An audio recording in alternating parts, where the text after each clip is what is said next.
Šiandieninė visuomenė mūsų, kaip žinome, gyvena tikrai pakankamai įtemptą gyvenimą ir visą laiką, kuo daugiau tu turi atsakomybių, kuo daugiau tu turi įtampų, vėliau tu vis tiek kažkaip stengiasi save atpalaiduoti.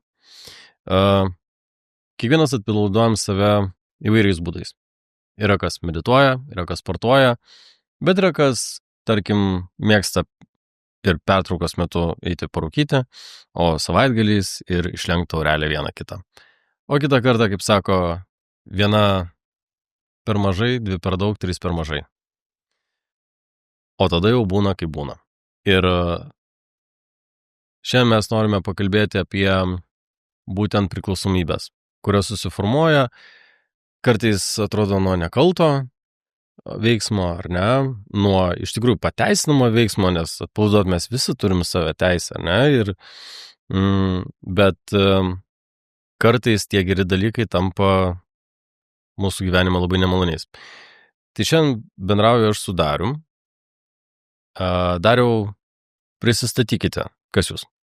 Sveiki, esu Darius Šulcas, Lietuvos hipnoterapeutų asociacijos prezidentas, viešosios įstaigos Teracentras įkūrėjas, steigėjas ir taip pat veikiančio Dariaus Šulco priklausomybių sprendimo kabineto hipnoterapeutas. Tai mano kelias į hipnoterapiją prasidėjo labai anksti ir vienok tai ir linksma, tai ir savotiška tragedija gyvenimo, kuri vis dėlto man šiandieną tapo tą naudą, kadangi sugebėjau savaip visą tai įvaldyti ir pasinaudoti to. Tiesiog gyvenimas pasirodo yra ilgas ir tu gali daug ką padaryti, įvairiausių stebuklų, tiek ir su savo paklydimais. Tai prasidėjus priklausomybėm labai anksti vaikystėje nuo pirmos cigaretės, kada tu dar nemokėdamas traukti į plaučius, tiesiog papsi, sakykim taip, ir po to jau seka ir tas išmokimas, viską mes ir visas priklausomybės išmokstame, tai kai tu išmoksti, tau atrodo iš pradžių, kad tu kontroliuoji tą įprotį ir viskas tvarko ir iš tikrųjų tai būna ir pirmąją taurelę, ir pirmąją cigaretę, ir pirmąjį šokoladuką, ir kas tai bebūtų, ką tu mokiniesi kaip įprotį ir įprotini save į tą automatinę sistemą, įvedi, sakykim taip. Tai kada jau autonominė nervų sistema pradeda impulsus tiesiog tau neįsikišant veikti, tai tada tu turi pradžiai kontrolę, o po to pats įprotis ima valdyti įprotį ir galų gale tas įprotis valdo jau žmogų, mane. Tai va šitą kelią man pačiam teko praeiti, susidurti, išgyventi ir kada jau jis pradėjo valdyti mane, sakykim taip, o gal ir anksčiau, tai manęs ėmė netenkinti. Tiesiog turėjau gal ir tikslų, gal ir kažkokių tai kitų supratimų ir aš pradėjau kovoti su savo priklausomybėm. Pradėjus kovoti su priklausomybėm, tu atsiduri į tuos meistrus, į tuos, kurie tuo metu siūlo tas paslaugas ir į tą pačią ligoninę, kuri turėjo ir savo metodikas. Tai va taip aš po truputį ir atradau geriausio, ką galima šiandieną pasiūlyti, tai hipnoterapija. Aš kaip supratau, hipnoterapija prasidėjo nuo jūsų paties asmeninio patyrimo, su būtent tai, ką jūs kitiem dabar padedate išspręsti. Taip, tai ir yra mano stiprybė, būtent darbas su priklausomais žmonėmis, su baimėmis, su nerimu ir dirbant, tu tiesiog tą pranašumą turi, kadangi pats praėjai šitą kelią, pats turi tą patirtį sukaupęs ir kaip pakelti taurelę, ir kaip ją nuleisti, ir visos fazės, kaip sako, išgyventos ir kada ateina priklausomi žmonės ir jie papasakoja, sakykim taip, arba nori papasakoti savo istorijas, jie tiesiog visi tą patį pasakoja ir tu matai, kad gali tam žmogui kažką tai pasakyti ir kai jis papasakoja savo baisią istoriją, kas jam labai baisu ar morališkai jį kažkaip tai žlugdo, tada tu jam gali pasakyti, klausyk dabar, kas man buvo baisu ir tu jam papasakoji ir jis sako, nu tai pas mane čia tada šposas trumpai tariant ir taip viskas įsirutuliuoja, kada metodikos ir pati hipnozė. Hipnozė šiandieną tai pagrįsta jau mokslu. praeito pokalbio metu turiu pripažinti, kažkaip stengiausi hipnoterapiją išplauti, sakykim taip, nuo šamanizmo ir visų kitų to senovės laikotarpio įvairiausių metodikų, bet šiandieną ir pačiam turiu irgi pripažinti, kad vis dėlto tai ir yra tų visų metodikų, tų šamanizmų ir visų kitų mokslinė tąsa, kadangi tada tie patys šamanai, tie patys žiniai, tie patys išminčiai iš tos minties per kalbą, per viską jie savaip tvarkė tada savuosius to laikmečio sutrikimus, o šiandieną hipnozė kaip tokia jau jį mokslų pagrįsta ir turinti ir psichoterapijos pagrindų, ir neuromokslo, ir galų gale mūsų padangėse skraido lėktuvai, tai jau mes ir turime šnekėti. Irgi kita kalba nei kad tie žiniuonis. Taip, yra. Ir šiandieną kažkokių tai būdų ir metodikų, kur veikia pagal tą senąją sistemą, sakykim taip, bet tai galbūt apriepia riboto to pasirinkimo žmonių ratą, o hipnozė kaip tokia kartu kai būdama psichoterapijos šaka, jie jau šiandien atitinka laikmetį ir gali, jei sakytume taip, kalbos terapija, pati psichoterapija yra pati struktūra, tai hipnoterapija yra greitis, tai greitai pasiekti tai, ką pasiekia psichoterapija, sakykim tai per 10 ar 15 seansų, tai su hipnoterapija mes galim turėti tai per 7, 3, per 1, šiuo atveju priklausomybei. Mano patirtyje jau 7 metai, aš tai pasiekiu per 1 seansą, retas, kuris grįžta dar. Tai dabar tas man toks klausimas. Pradžia. Kada žmogus, trumpai, kada žmogus pradeda suprasti, kad jis įklimpo į savo priklausomybę?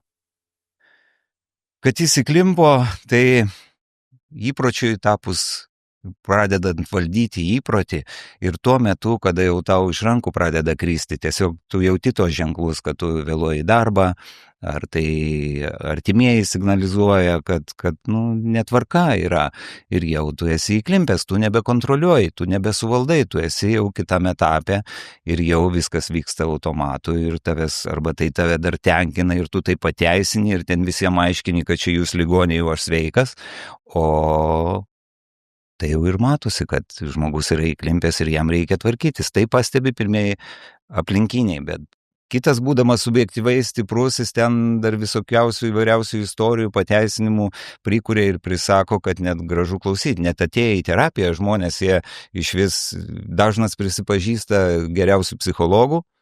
Ir tokiu atveju tu tik džiaugiesi, teko sugalvoti ir pasakyti, kad jeigu tu meistras, aš meistras, tai mums šitą problemą įspręs bus daug lengviau, negu man reiktų čia dabar vieną seansą aiškinti, apie ką kalbėsim, o kitą seansą dirbti.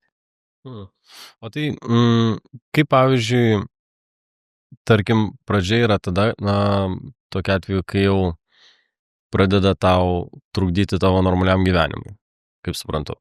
Tada, nes mes ne visą laiką klausom žmonių, ką mums sako iš išorės. Tu sakyk, nesakė, čia yra tavo nuomonė ir, kaip sakant, aš gyvenu, kaip man linksmiau, ar ne? O tarkim, žmogus, yra tas posakis, kad žmogus pradeda sveikti tada, kada pats pripažįsta, kad jis serga, ar ne? O žmogus su priklausomybė, yra sunku įrodyti, kad jis serga, ypač kai jis naudoja stiprius psichotropinius kažkokius, tai nežinau, kaip ten jie dabar vadinasi, tiesiog vieni tai vadina narkotikais, ar ne? Kiti vadina vartotikais. Tarkim, tas pats priklausomybė kaip narkotikų yra dabar priskirimas ir cukrus, sakykim. Bet ar tokiu atveju, vėlgi, ar žmogui iš jūsų yra pasirinkimas vartoti saikingai tai, ką jis vartoja, nors tai yra ir priklausomybė? Pradedant gal nuo pačios pradžios, galbūt reiktų pasiklausti, ar tai yra linksma iš tikrųjų. Ar kiekvienam čia ta linksmybė, pirmas dūmas ten kažkokio žolės, visiems buvo juokingas, kažkaip tai jie juokėsi, dalyvavo, kalbėjosi, o paskui jau prabėgo metai ir jis jau galvoja, kaip čia įsivaduoti. Tai gerai, kad sąmoningumas prabūdęs ir pasąmonė iš vidaus jį kviečia kažkaip tai tvarkytis. Nėra taip, kad pasąmonė surastų dar ir kabinetus, kur tai padeda. Tai reiškia, tai užtrunka. Žmogus tiesiog signalizuoja savo blogą nuotaiką, ar tai tais pačiais pareiškimais tokiais, kurie jam yra bloga, pagirios tos pačios. Jeigu tai stiprus kažkokie tai vartotikai ar narkotikai, tai vienos dienos ir nepakanka, jo nėra visam veikloje, kasdienybėje, jo nėra ir keletą dienų. Jeigu aš šiandieną toks pagal savo seną įprotį pradėčiau vartoti ar baliavoti, tai man reiktų iš kalendoriaus išbraukti 2 savaitės.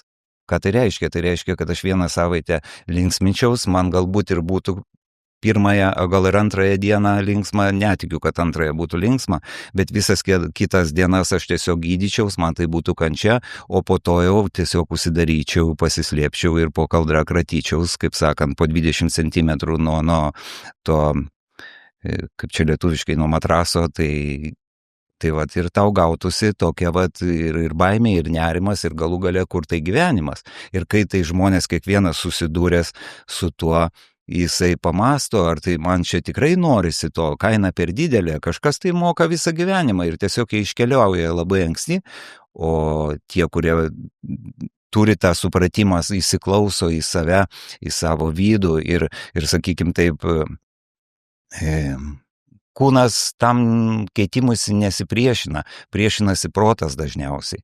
Čia yra bėda ir mes turime įvairiausių ribų, įvairiausių prisikūrę pateisinimų, įvairiausių kliučių, kaip iš to taško A, iš to dabartinio aš, sakykim taip, patekti į mane, į idealų ją, šitą įsipildžiusi. Tai va tas kliūtis terapijos metu mes ir keičiame, šiuo atveju aš padedu pakeisti ir leisti žmogui atverti savus resursus, atverti savus gebėjimus, tas būsenas, kurioje jis gali daryti šitos pakeitimus. Ir tai tiesiog yra metodikos, kurios leidžia tai pasiekti šitą atsipalaidavimą, šitą tinkamą būseną ir žmogus ten prie tų pačių patirčių, kurios jam yra kaip priežastis, privestas, sakykim taip, jis pats viską geba tai padaryti, jis vis dėlto yra žmogus, kaip ir sukūrė savo įprotį, kaip jisai jį įgalino, kaip jisai automatu jį privertė, kaip sakant, veikti, netgi per kančią kitas iki, vis dėlto išgerti nuodų stiklinę ar stikliuką, vis dėlto tai yra iššūkis. Bet tai tarkim, pasakykite man, jūs minėjot, kad tarkim ateina pas jumis į konsultaciją, bet ir pats jums aiškina, kaip sakant, kaip jis viską čia gali, bet jis atėjo, ar ne? Tai ar jį būna, kad atvedė, ar jis pats atėjo pas jumis ir neigia savo būseną? Šitas žmogaus paveikslas, kuris atėjęs neigia savo būseną, pas mane yra rečiausias ir jis greičiausiai yra, kad aš juos pakviečiu tiesiog mieste sutikęs ar šiaip žmonės, kurie vargsta ir tu matai, kad tikrai vargsta ir jis yra per žingsnį nuo savo pilnaverčio gyvenimo. O visi kiti ir kreipimaisi dažniausiai skambučių per dieną sulaukia krūvas ir artimieji dažniausiai kreipiasi ir mane stebina, artimieji rūpinasi, jie suranda ir geriausius būdus ir tai, kas tinka tarsi tam žmogui, bet aš visiems artimiesiems turiu pasakyti, mėlėjai, jeigu aš jums dabar išaiškinsiu visą metodiką, pasakysiu, kokios yra sąlygos ir visa kita, jūs puikiai tai įsisavinsit ir žinosit, bet gyventi ir su šito ir pasikeisti gyvenimo būdą ir elgesį reikia šitam žmogui, jis turi skambinti. Tai va terapija ir prasideda nuo kontakto, tu turi tiesiog su juo susiskambinti ar susitikti tiesiog konsultacijoje ir pamatyti, ar jis tiesiog pasiruošęs keistis iš vis, ar tai norit kaimynai, ar žmonos, ar vyrai, ar tiesiog vaikai. Ir jeigu tai nėra susijęs su jo noru, šiuolaikiniai metodai yra bejėgiai. Iki nepriklausomybės, sakykim taip, tai buvo prievartos mechanizmai ir kodavimo visos metodikos gersi, mirsi buvo paremtos to emocinė įtaiga, kada buvo žmogus gąsdinamas šiek tiek. Tai per eilę metų žmonės kūrė kaip ir nulaužti šitos kodus, sakykim taip, kaip bebūtų beprotiška ir juokinga, ta beprotybė dar gaji šiandieną. Ir jeigu mes pažiūrėsime į kad ir interneto komentatorių ar sofos tų ekspertų visus pasisakymus, ten nuo ko tik ir prasideda. Jeigu žmogus kreipiasi ir paprašo pagalbos, gal žinot, kur man susitvarkyti, priklausomybė prasideda, jeigu žmogus pats nenorės, niekas jam nepadės, arba šalia ateina žmogus, kuris sako, aš vežėm mano artimai, jis ten vieną dieną pabuvo, bare jis sutiko, niekas neveikia, nėra vaistų ir taip savotiškai netgi atima ir šios dienos to pasikeitimo galimybę, kada žmogus gali susitvarkyti ir belieka tik tai kreiptis ir pasinaudoti. Šiuo atveju, jeigu tai būtų sąmoningas kodavimas, tai būtų greita ir efektyvi profesionali pagalba žmogui pasiekti norimą rezultatą. O dabar jūs paminėjote, yra hipnoterapijos, taikoma hipnozė, ar ne? Ir kodavimas minėjote. Tai dabar šiek tiek apie tos terminus. Ar kodavimas tai yra ta pati hipnozė ar ne? Taip. Viskas, kada mes kalbam apie darbą, apie darbą su pasąmonė, viskas yra hipnozė. Tai jeigu mes tik tai lendam ten, kur yra procesai, jeigu mes kreipiamės ten, kur mūsų vidinis pasaulis, kur mūsų patirtis, viskas tai yra naujos neurojungtis, tas neuroplastiškumas leidžia mums jungti naujas jungtis ir tai jau yra hipnozė. O kodavimas kaip toks tai yra tikslinė procedūra ir jų yra įvairių. Tuo metu paplitęs sovietinis kodavimas, kodirovka ta vadinama, tai jį, kaip ir minėjau, buvo paremta baime. Ir žmogus būdavo vienaip ar kitaip prigazdinamas ir plus naudojami tam tikrosios veikliosios medžiagos, medikamentai. Ir jį turėjo, tai daugiau galbūt priskirtume Pavlovo refleksų tokiai procedūrai. Viskas susiję, kaip ir viskas mums tada tampa aišku apie ką tai, kokia čia ta kodavimo procedūra. Medicina visai nesenai tai uždraudė. Ir tiesiog atsisakė pati šito kodavimo, tų pačių torpedų ir dabar viskas pasisuko į vakarų pasaulį, į vakarų pasiūlą ir kadangi įtaigai pasiekti yra du keliai, baimė ir sąmoningumas, tai baimės atsisakyta ir atėjo sąmoningumo laikas, kada žmogus yra apsisprendęs, kada jisai žino, ko nori, kada jis suvokia savo problemą, o visi sprendimai ir visos metodikos, kurios pradeda veikti ir padėti žmogui, prasideda nuo to, kada žmogus, kaip ir paminėjote, pripažįsta savo problemą, jis sukuria ją savo mintise, savo protę ir tokiu atveju įgyja teisę ją tvarkytis, nes kol nėra problemos, nėra ir bėdos tavo. Jeigu mano galvoje nėra problemos, tai aš einu, atsimušu į sieną, nugriūnu ir galbūt išnykstu iš šitos žemės, nesupratęs to. Aš turiu sukurti ją, aš turiu ją pripažinti. Pasakyti taip, aš turiu vieną ar kitą problemą, jeigu nesuprantu, po kažkur tai persiskaityti galų gale ir turėti tą suvokimą ir ieškoti, kaip man patekti į tą išsipildymą. Hipnozės ar hipnoterapijos metu, kaip čia yra, tai yra kiek tų būdų, nes minėjot kodavimas ar ne, yra hipnozė, ar dar kažkokių metodų? Sąmoningas kodavimas, nauja tokia metodika Lietuvoje, kur dar nedažnai ir naudojama, ji tiesiog susikūrė pati iš savęs, iš šitų visų mąstymų apie tą pasenusį kodavimą ir tada tu supranti žmogus, kad reikia kažkaip tai šitą įvardinti, kad vis dėlto žmogaus turi būti pasirinkimas, jo noras ir tas sąmoningas kodavimas ir yra iš kelių metodikų kompleksas, kuri šiandieną Lietuvoje viena efektingesnių ir tokių profesionalių pagalbos priemonių įveikti priklausomybės, nesvarbu, kas tai būtų, ar tai būtų rūkymas, ar kokainas, ar alkoholis, ar persivalgymas, ar tos pačios baimės, bet kokią problemą, kurią psichika sukuria, ją galima taip pat ir sutvarkyti. Tai šitas sąmoningo kodavimo kompleksas kaip toks, jis apima ir tą pasąmonės terapiją, intensyvų darbą su priežastim, kas yra svarbu. Mano kelyje irgi buvo daug kodavimo, aš pats kodavausi įvairiausiais ir esu dėkingas visiems meistrams ir apsilankymai pas juos buvo su įvairiausiais rezultatais, bet niekas nedirbo ir neskiria laiko tada priežastims. Tai kai aš Vokietijoje gyvendamas surandu šitą būdą darbą būtent su priežastim, aš jį, sakykim, taip instaliuoju į šitą visą kompleksą, įvedu. Ir tada yra pati ta hipnoterapija, pats tas neuromokslas kartu įsilieja būtent dabar į šitą sąmoningą kodavimą.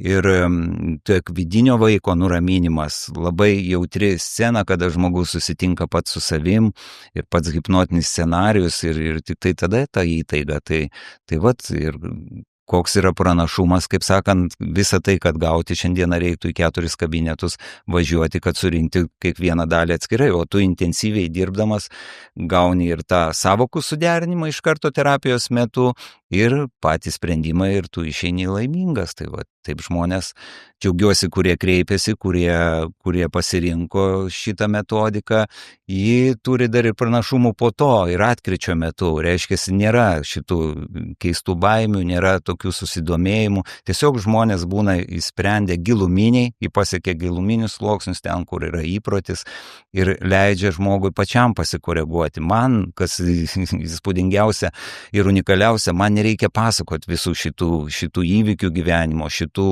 baisenybių, bet kadangi metodas yra unikalus tuom, kad yra įvairiausių gyvenimo būdų, įvairiausių profesijų žmonių ir visi tiesiog nusipelnė gyventi, o kad gyventi ir pilnavertiškai gyventi, jie turi įspręsti šitos supratimus, o kad įspręsti turi dabartyje būtent šitos įsitikinimus, kurie trukdo pasiekti rezultatą, čia ir dabar keisti ir mėgautis gyvenimu. Pavyzdžiui, kaip tarkim žmogus, kuris, sakykime, patyrė neigiamų efektų po nepriklausomybės, galbūt turite kokių pavyzdžių, istorijų, kaip jis pasikeitė. Ar jis grįžo į savo kelią, kaip gyveno, bet tik tai, kad sveikai, ar kažką tai galbūt naujo pradėjo daryti, naujo pradėjo veikti, nes anksčiau užimdavo didžiąją laiko dalį, sakykime, tai priklausomybė, ar ne, būdavo apsvaigęs, kaip pavyzdys. Bet kai, sakykime, jo laikė atsirado daugiau laisvės veikti kažką, tai nežinau, galbūt kūrybiško, galbūt verslo sukūrė kažkokių, tai gal sėkmės istorijų, kaip žmogus pasikeitė. Tai pati pagrindinė ir esminė sėkmės istorija esu aš. Ir visiems tai gali būti pavyzdys, kaip galima nusiristi, atsimušti į dugną, atsistoti, pakilti ir sukurti.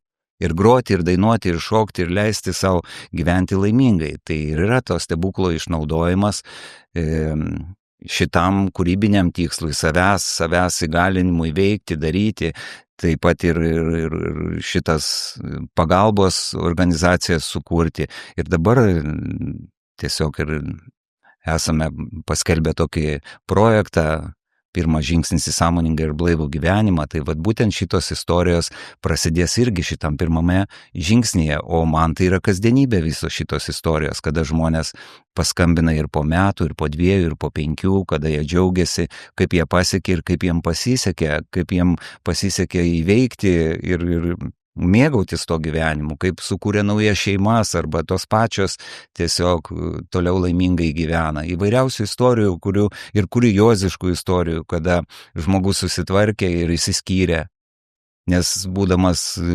baliavodamas buvo dosnus ir tiesiog atvirą piniginę finansuodavo visas ir paslaugas galbūt savo antrai pusė ir taip toliau ir taip toliau. Kai jis prablaivėjo, susitvarkė po metų kitų tiesiog uždarė ir tą piniginę ir moteriai tai tapo nebeįdomu ir jis sako, viso gero, kažkaip mano kiti yra supratimai ir kitas pasaulis, įvairiausių istorijų, kurios vienaip ar kitaip ir mane stebina ir nustebino juos pačius, kada žmonės veidai pasikeičia išvaizda, pasikeičia, įsivaizduokim, kada žmogus ropoja, sakykim, taip dugnų nuo narkotikų ar nuo alkoholio ar nuo dar kažko, tai nuo kažkokios priklausomybės, kur negali įsivaduoti ir jis pakyla, jis pradeda skraidyti. Tai jis džiaugiasi tojais pačiais komentarais, nedažnas gal ir pakomentuoja, taip, sakykim, tiesiog pradeda gyventi, džiaugtis ir kažkur savuose ratuose galbūt tai džiaugiasi. Kaip sakant, jų ir neprievartauja žmogus, kad jie rašytų ir dabar atsiliepkite tais atsiliepimais. Mano tikslas yra gyvenkite ir būkite laimingi, nes tas iš to istorijas, aišku, labai malonu gauti tą komentarą, kada tau parašo ir juos skaitydamas išgyveni savąjį jausmą, tą tikrą jausmą. Bet esmė, kad kada tu juos sutinki ir žmogus, labai įdomi istorija, kalbant apie tai, dar nebuvo įsteigtas Lietuvoje kabinetas, o tiesiog žmogus prie parduotuvės paprašė eurą. Ir aš jam sakau, klausyk, yra toks variantas, tu ateik pas mane ir aš išmokęs dabar tam tikrų metodikų ir aš tau padėsiu ir galų gale tu man kažkada duosi tą eurą, o ne aš tau. Ar tikrai? Ir jis turėjo svarių priežasčių tam susitvarkyti, žodžiu, užsuko jis pas mane, mes pradirbom tada su tą metodiką, tada dar besikūrenčią, sakykim taip, sąmoningo kodavimo metodiką. Ir, žodžiu, žmogus susitvarko, po metų aš jį sutinku, taip kaip ir nedrasių dar žvilgsnių, man pradžia, jam pradžia, bet viskas gerai, žodžiu, gyvenu laimingas. Po 2 metų mes susitinkam ir aš jo paprašau kaimyniai tiesiog tokią ortopedinę lovą padėti užnešti. Mes užnešame 5. aukštą, prisėdam pailsėti ir jis pasakoja, sako, bet matai kaip įdomiai. Kas? Sako, atsimeni tą dieną mes, kai susitikom. Taip, viskas tvarkoja. Ir žodžiu, jis papasakoja, kada prieš mūsų susitikimą jam paskambino iš ligoninės ir pasakė, kad, žodžiu, žinia nekokia, jūsų kraujo parodymai taip ir toliau ten, žodžiu, yra nekas. Na ir viskas gerai. Ir vyksta toliau, jis pasakoja, kad jis, žodžiu, kažkaip tai jam skiria vaistus, daktarė apsigynė gal ir kokį tai ten ženklelį už gerai skirtus vaistus ir jis jai prasitarė, sako, daktarė, sako, jeigu rimtai, aš sako, nė vienos tabletės neišgeriau. Kaip tai čia medalį išdalinti, čia viskas sudėta, o tu čia tokį pareiškimą, nė vienos tabletės neišgeri. Sako, ne, aš tiesiog, o tai kaip tai įvyko, sako, aš tiesiog nustojau gerti. Ir gero meistro darbas yra tada, kada žmogui atrodo, kad jis pats visą tai padarė. Ne jam kažkas tai kažką tai įdėgė, ne jam kažkas tai padarė, nepaspaudė kažkur pasąmoniai kažkokius mygtukus, bet jis pats padarė tai, pats jis pakeitė save ir tai yra absoliuti tiesa, nes jis atėjo ir tas pačias sąlygas išlaikęs iki terapijos ir jis jau ėjo iki to ilgą, tik nežinojo, kaip tai padaryti, mes esam nemokyti pasinaudoti savo galiomis vidinėmis, o gal ir atitraukti nuo šitų gebėjimų. Tai va, yra meistrai, yra išminčiai, kaip sakant, yra žmonės, kurie sudeda tai ir ištyria, galų gale ir kliniškai patikrina ir pateikia po to ir žmonijai. Supratau. O tarkim, dėl amžiaus. Kaip žinome, yra vis tiek tokios kaip pora grupių, vyresnio amžiaus žmonės, suaugę, ar ne, bet yra ir jaunimas, kuris būna, kad, išgirstame, yra visokių ten tų psichotropinių medžiagų, kurias ten ir naujų visokių, kurias būtent jaunimas išbando, ar ne. Tai kokio pas jumis amžiaus šiaip dažniausiai būna, ateina žmonės kreipiasi? Tai nepilnamečiai ateina su tėvais būtina sąlyga, o vyriausia 78 metai. Tai va, jauniausias? Tai buvo 10 klasė. 16. Aha. Tai su mama ir atsimenu tą atvejį, viskas pasikeitė ir labai įdomiai šiaip prisidėjo ir viskas buvo slepiama tiesiog šeimoje, bėda ta, kada tu įsiaiškini ir paskui jūs būtinai turit pasikalbėti šeimoje ir kada tai vyko, tėvukas turėjo savų įtaigos būdų ir sugebėjo irgi išgirsti šitą tiesą ir prisidėti prie šito sutvarkymo. Tai labai graži istorija, kada tiesiog net ir tą patį veipą užkasinėjo sode į 2 metrų gilio duobutę, kurią turėjo ir išsikasti. Tai tiesiog taip veiksmingai, bet visą tai kartu sudėjus, puikiai istorija irgi, kada susitvarko. Tiesiog tu jauti terapijos metu turėdamas patirties, kur yra, o dar kas įdomiausia, vaikui buvo išrašyta nežinau kiek diagnozių, sunku pasakyti. Ir mamai jau buvo tikrai labai sunku, bet kai tu viską sudėlioji, viską sudedi ir ta tiesa išlaisvina, tai vėlgi iš tų tokių įdomių ir gražių istorijų, kurios mano širdį džiugina. Supratau. Tai ačiū Dariau už pasidalinimą. tikiu bus naudinga ir besiklausantiems. Tai dėkoju. Dėkoju.